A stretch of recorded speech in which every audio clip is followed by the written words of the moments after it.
Hey guys, welcome back to Magic TV. My name's Craig. It's 9 o'clock on a Friday. It's time for another video, and this is going to be a viewpoint on stuff that's happening in the magic industry. I don't want to call them rants. I'm trying not to rant anymore, trying to shout and scream, trying not to be that guy. But I do think that it's important to talk about stuff that I consider to be stuff that's worth speaking about in the magic community. You might agree with me, you might not agree with me, and that's absolutely fine. This is just my viewpoint, and hopefully we can provoke some discussion.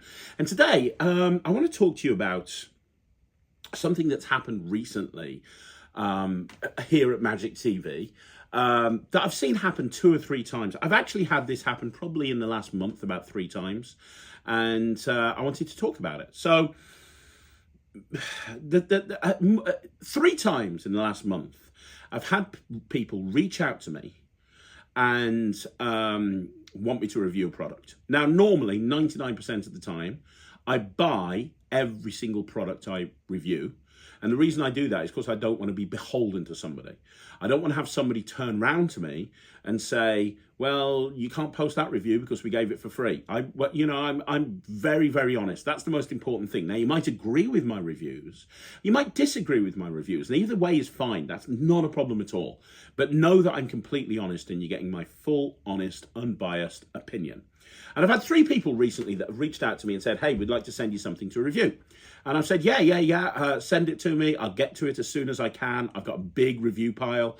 I only do like a review show every week and a review show special every week. So, you know, it can take a while to get to them, but I'll get to them.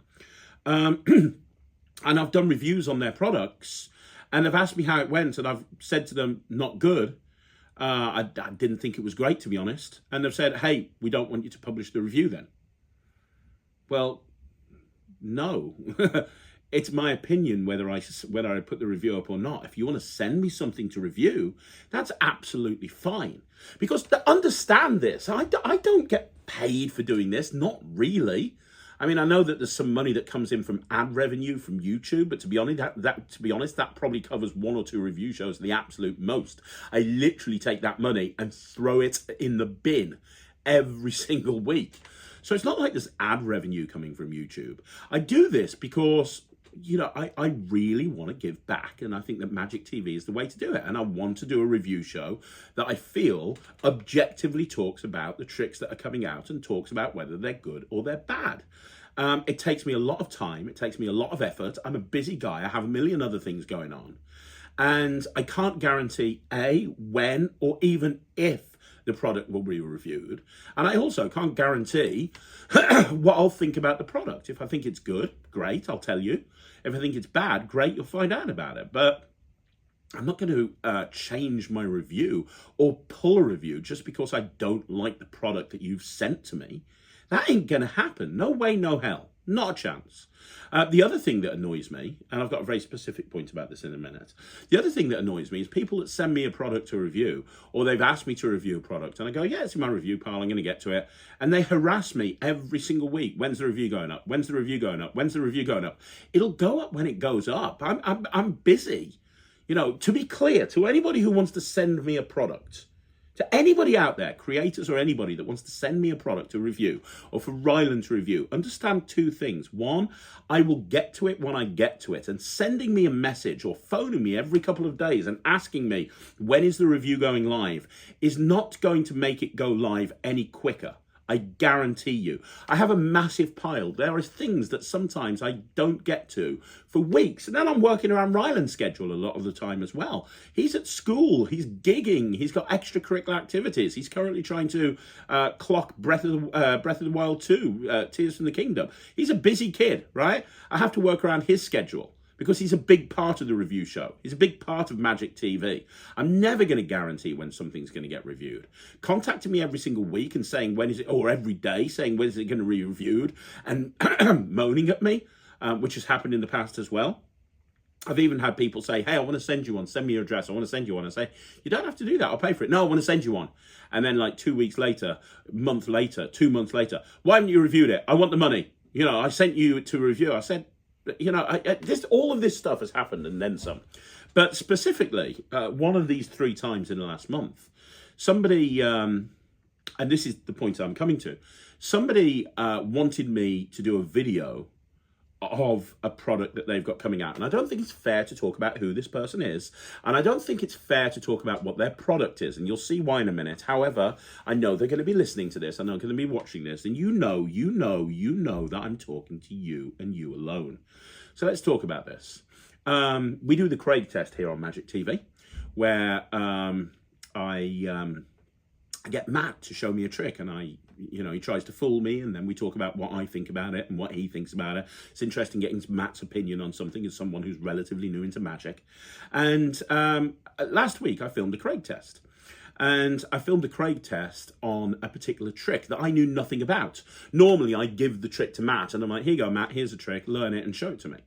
I didn't do that. Like I didn't know what this trick was. I actually did, but we'll get to that in a minute. So Matt said, hey, I want to do a Craig test on this new trick that I've got and I want to show it you. And I was like, okay, that's a bit odd, but okay, go on then. And we filmed this whole Craig test and Matt performed it on me. And there was a glaring problem with this trick, like a serious, major, glaring problem that I think affected the trick completely, unequivocally. It made it unworkable in my opinion. And the second that Matt was performing this to me, I spotted this thing, and I wasn't looking at this as a magician. I was looking at it as a muggle. It was using a something that I'm aware of outside of magic, and that something wasn't right. And I'll give you the perfect example. So my friend and ex-business partner, Russell Leeds, brought out a trick called Tube many, many years ago. Great trick, absolutely phenomenal trick. But in order to make the trick work, he had to change the names of tube stations in order to make the trick work.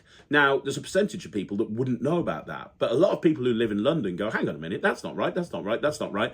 Well, this is like that, but 20 times worse, because it was a thing that a lot of people around the whole world will be aware of. And it was a glaring issue and a major problem. So Matt asked me what I thought, and I said I didn't like it, really. I said it could be a good trick, but I didn't like it. And the reason I didn't like it is because of this, and this. And I think it was flawed because of this. Matt then said, yeah, but do you know how it works? And I was like, yeah, it does this, it does this, it does this, it's this. He's like, okay, yeah, you know how it works. Now, it turns out that I'd actually seen it before at Blackpool. The creators of this thing showed it me at Blackpool. And at the time, I was like, yeah, that's pretty cool. That's pretty cool. I was half drunk when they showed it me, to be perfectly honest. And here's the thing, it is pretty cool. The revelation behind this is actually really cool. And in the video I filmed, I actually said, yeah, this could be a great trick. However, something needs to be fixed. And the thing that needs to be fixed is this. And I said, I wouldn't be comfortable performing it if that wasn't fixed. Now, what happened is, and it shouldn't have happened, but the video that we filmed for the Craig test, without my knowledge, ended up going to the creator in question. Now, we never normally do that. If they ask us to review something, we'll review it and they'll see it when it goes up on YouTube, as will everybody else. That didn't happen for various different reasons. It got sent to the creator, who then contacted Matt and contacted my office and told me that they didn't want the video to go up. Now, one thing, if anybody knows anything about me, and anybody who's watching this that knows me personally will know this is a fact, I'm very protective of my time. I'm very busy. I don't like wasting time. I schedule everything to the nth degree. I really don't like wasting time.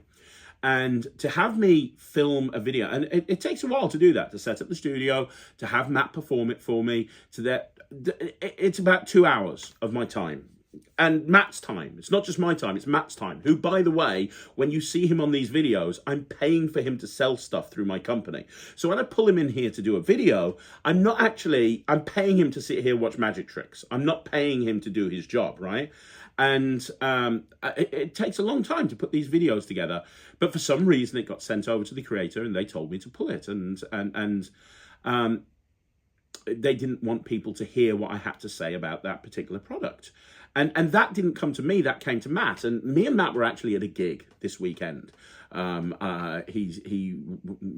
booked in a 2-person close-up job at a wedding. So me and Matt went together. And we talked about this trick on the way to the gig. And this is how bad I thought it was. I said, Matt's like, oh, I'm going to do it at this gig. And you can see that it's a good trick. I'm like, Matt, this is one of my gigs. This is a gig that's been booked through my company. please do not do that trick at this gig. I really do not want you to do this trick at that gig. That's how strongly I feel. And having spoken to Michael about this, who works in the office, he edits most of the videos. Matt had shown it to Michael before he showed it to me, and Michael actually told me, yeah, I saw the same thing that you did. It didn't make any sense. So the point is, now there's a reason I'm telling you guys this, and the reason is, and by the way, Matt did it brilliantly. He actually did. He took something which was very flawed and performed it awesomely, which is something that Matt is very good at. Because of his acting experience, I would say he's a better performer than me. But his magical knowledge is not there. And I actually said about this trick, I said it's an incredible trick. The revelation is great. If they fix this flawed thing, it would be really good. So I said to Matt, I said, look, get them to message me. I'm not pulling it. I'm not taking it down. I'm not pulling it. It's going to go up as is. But tell them to message me. So they messaged me on WhatsApp and said, hey, we prefer you not to put the video up. We think that you're wrong. The reactions that it gets is incredible. It's been performed by many magicians and they all get incredible reactions. You don't know what you're talking about is in essence what they were saying. And then they said, what did they say there? They said, yeah, we want to send you a free copy so you can perform it yourself at gigs and see the reaction that it gets. Now, I replied to them. That kind of annoyed me a little bit because it's like, well, hang on a minute. You know, I telling me I'm wrong. I've been doing this for a very long time. This moment in this routine, I've been performing long enough to know what will make a good moment and what won't. I've been performing long enough to know that if there's going to be an issue with something, where that issue is going to be. I know that from a creativity point of view. I knew what the problem was, and I actually said on the original video, if you fix this and this is made better, then this could be one of the best tricks of the year. I actually said that, and I turned around to them. I was very honest. I said, look, I want to be honest. There is absolutely no way. Are you planning on changing how this looks? Are you planning on changing the moment? If you've watched the video, if you've seen the video, then you'll know my issue with this particular trick. Is that being changed? Because if it is, I don't want to have a copy.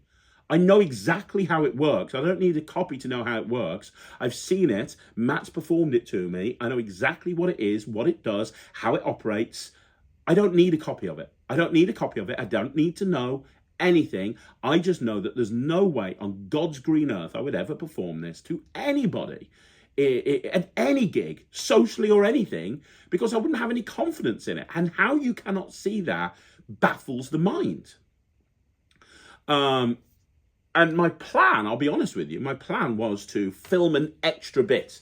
So my plan was to actually review the product, take it, perform it myself, point out the flaws, because I think that's important. I think that if there's a major flaw with a particular trick, I think that needs to be highlighted. I think that the job of a reviewer is to review a product, and if there's a problem with that product and that particular thing, and that's why I think magic reviewers need to have some level of experience, because I think that you need to be able to see, hey, I think this is going to be an issue. It's only my opinion, but this is why I think it's going to be an issue. And my plan was to put the Craig test up, take out the bit at the end where I told Matt exactly how it worked, because he said, oh, you don't really know how it works. And I literally laid it down exactly how it worked. Take that bit out, because that wouldn't be fair. And then upload it with a bit at the beginning, performing it myself with a review and a review at the end, and do the whole thing.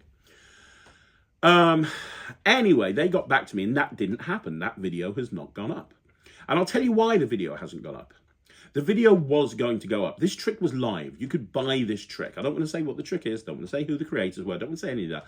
This trick was live. You could buy this trick. And this trick has been performed hundreds of times by a variety of different magicians in a different country. I don't even want to say what the country is, because I don't want to, I don't think it's fair on the people that have put this together. But this has been performed many times. And they came back to me and they said, look, we've taken your opinion on board and we've re-looked at it, and we agree that to an English-speaking person, there is a flaw with the element of the app that you're talking about. And therefore, we're going to rework that particular part and we'll put it out when that bit has been reworked. Now, as far as I'm concerned, that's the right thing to do. That is absolutely the right thing to do. And if they're listening to this, and I've WhatsApped them back, if they're listening to this, I'm more than happy when they've reworked it to review it.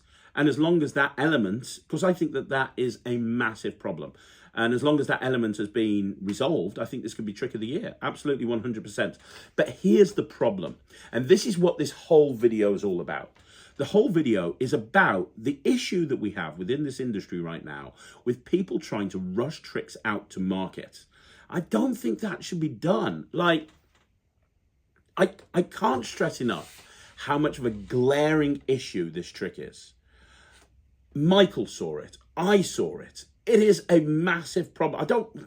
I wish I could tell you why it was an issue, but anybody, if I said to you, this is what happens and this is what I saw, it's not me thinking like a magician. It's anybody who knows the platform that this is working on will totally 100% agree with me. And this would have come out, and it wouldn't just be me that would have seen this. It would have been every reviewer on the Magic Cafe. It would have been every other online reviewer. It would have been demolished because it's a major problem. But these creators decided to take this thing that apparently works in a different country, and I don't know.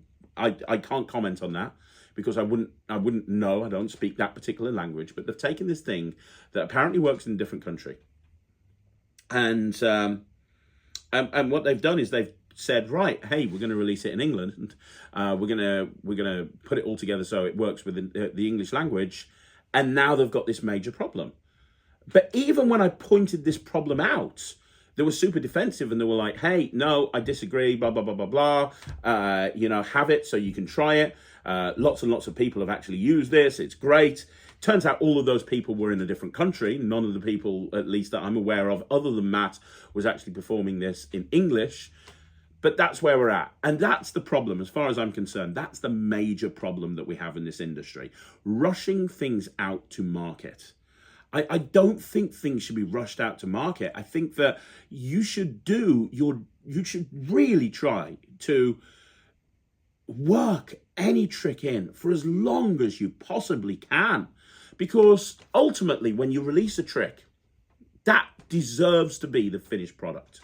If people are paying you money and people are paying you cash in order to buy this trick better be the best possible version of this trick that you've ever produced. That's what we want. We want it to be the best possible version of this trick that you've ever produced. It shouldn't be a work in progress. We shouldn't be paying for the beta version of the trick. We shouldn't be paying for, like, oh, I think this is going to work. Fuck it. We should be paying for the finished version. Now, ultimately, at the end of the day, eventually a version 2 might come out. Envelope 2.0 has just come out.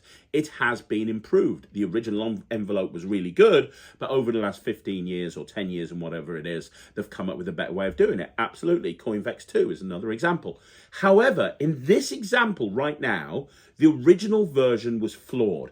If they had done more research, if they had reached out to beta testers and said, right, I want to get 20 or 30 people to go and road test this trick. I want 20 or 30 people to go out. I want performers. I want people that can go out and perform it every single night. And I want feedback on it to make sure it works. This would have been highlighted way before I highlighted it. Why was that not done? Why was that not done? Why are they on the cusp of releasing it to English-speaking people when it is an absolute flawed product? They are the developers, they are the producers, they are the creators.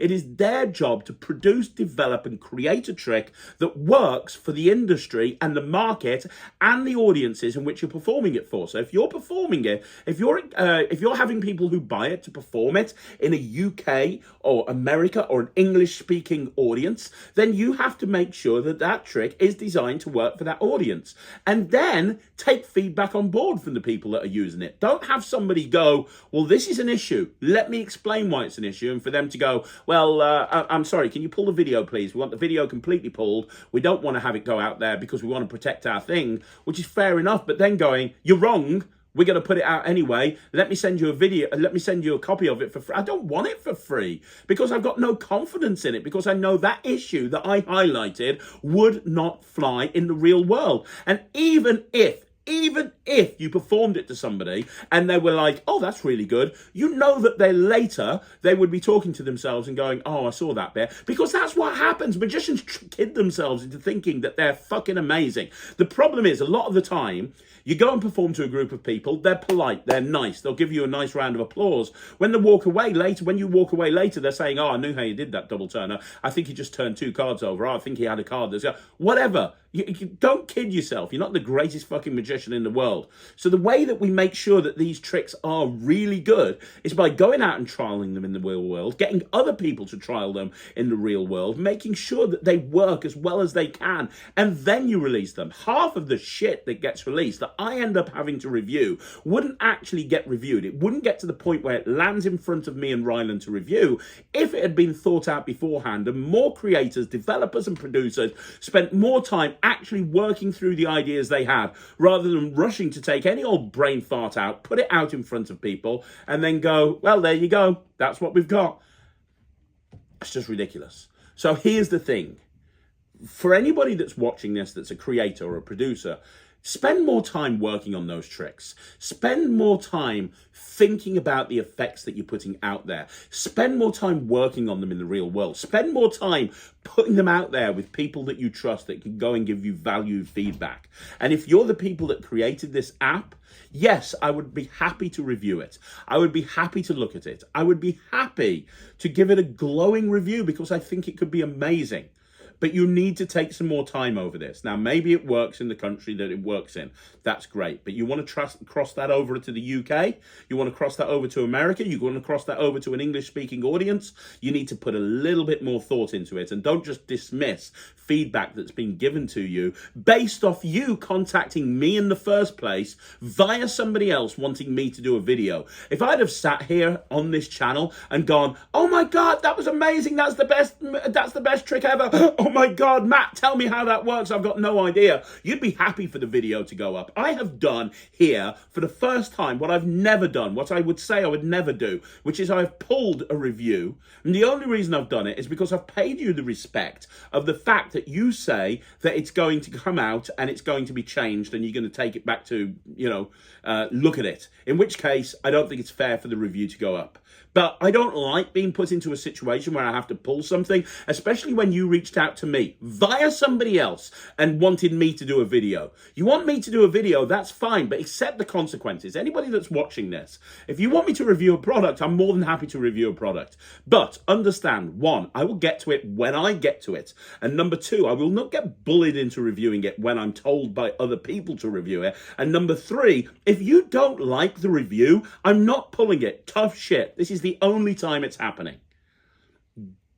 Why don't you create magic? And this is to every single magic producer. Create magic and actually develop magic that actually has, commercial value. It's something that will work in the real world by going out and performing it in the real world rather than just assuming that it's going to work. And just because you've done that and you've gone through that process in a different country doesn't mean it's going to work in English when you cross it over. That's all I'm going to say about that. We need better tricks out there. I would love to be in a situation where I never give another product a bad review again. Unfortunately, I don't think that's going to happen. That's all I've got to say about that. Guys, do me a favor. Let me know what you think in the comments down below. Do you agree? Do you disagree? I'd love to know. Also, do you want to see more videos like this? Like the video, subscribe to the channel, leave a comment down below. I'm going to be back again soon with another video. And don't forget to go ahead and join the Netrix, www.thenetrix.com. I'm going to be back again soon. Thank you very much for watching. My name's Craig from Magic TV.